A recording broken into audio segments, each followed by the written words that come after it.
the ongoing situation. Hen Mazzig, senior fellow for the Tel Aviv Institute. Thank you. I said a moment ago that Israel had recovered the bodies of 3 people. What more can you share about who they are?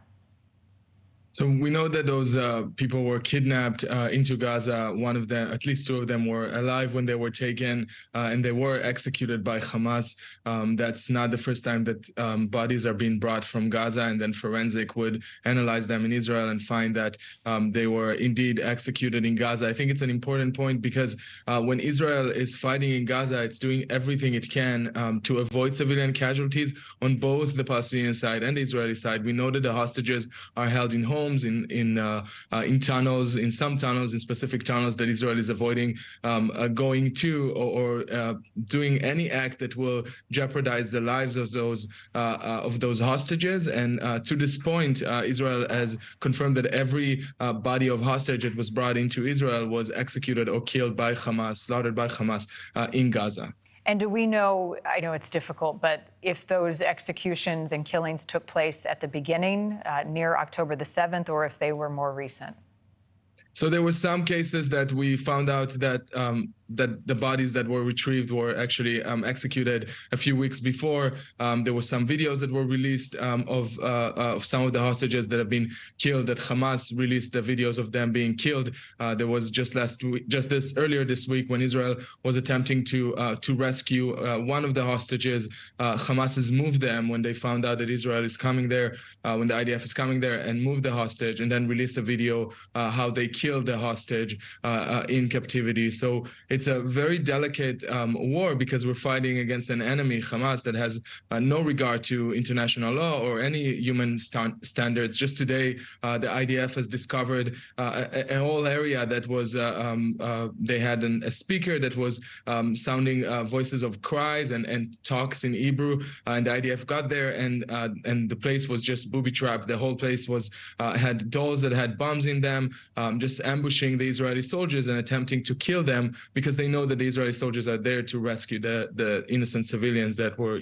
kidnapped by Hamas. Yeah, trying to lure them in under false pretenses and then kill them. There are reports Israel has canceled a planned trip to Qatar to continue the negotiations over bringing the remaining hostages home. How is that news being received by the families?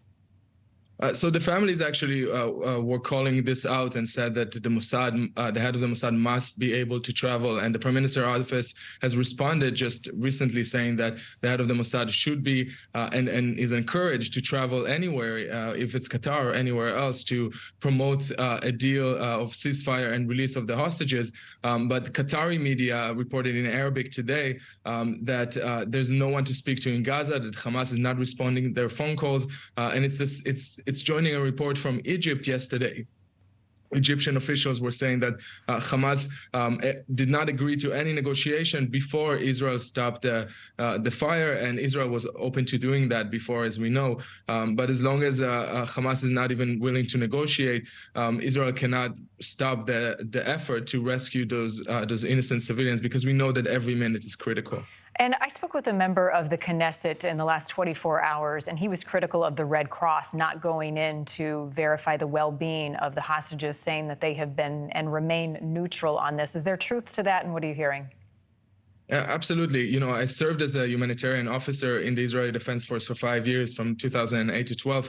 And I found that the Red Cross is able to use a variety of tools to promote what their agenda is and what matters to them. And we've seen a complete lack of any effort or energy, or at least real energy, to try and release the hostages. Just lip service and some ideas that they're trying to release them, or they're calling for their release. And it's joining the UN statements that we're seeing, that the UN is completely being blind to how terrible the situation is.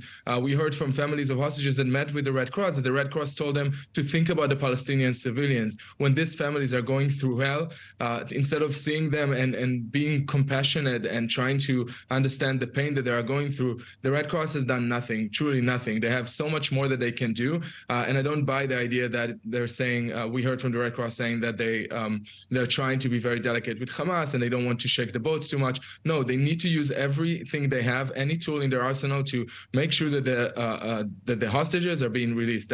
It's a priority. It's not about sides. It's about humanity. This is what's really critical right now. Thank you for watching. Go to newsnationnow.com to find NewsNation on your television provider. And don't forget to click the red subscribe button below to get more of NewsNation's fact-driven, unbiased coverage.